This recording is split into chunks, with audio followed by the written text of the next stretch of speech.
За Hilux маркийн автомашин орж ирсэн байна. Энэ машин маань одоо ингээ азотын онцлогоо хийсэн чинь даралт бол унахгүй байна. Нодлон зэниглүүлээд манай дээр энэ жил ирээд үтсэн ямар ч даралтгүй болсон байна.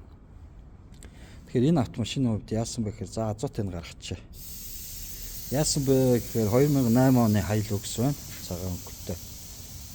Маш бага зэргийн шүүрэл байна. Одоо бүтэн сарын хугацаанд ч юм уу нэг 5 грамын алдагдал үүсдэг. За ийм тохиолдолд энэ машин дээр яаж дахиж алдахгүй болох вэ гэхээр юм. Одоо энэ Neste Albas гэдэг брендийн энэ R134 хүрэх бодисонд зориулагдсан.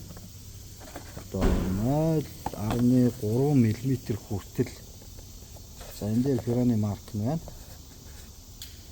0.3 мм хүртэл хэмжээний нүхсвийг бөглөх зорилттой шингэн байна. За энэ шингэнийг хийгээд бөглөсөн байхад энэ автомашины энэ бага зэргийн шүүрэл алдагдал байхгүй боллоо.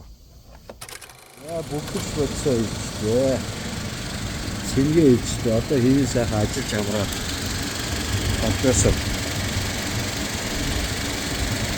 Одоо энэ компрессор амарчсан байна. За гадаач нь тавьлаа. Одоо хөргөд гүйцэнгүүд үүдний температура мэдрээд амарчсан. Цацчихсан. Ингээд болчихё.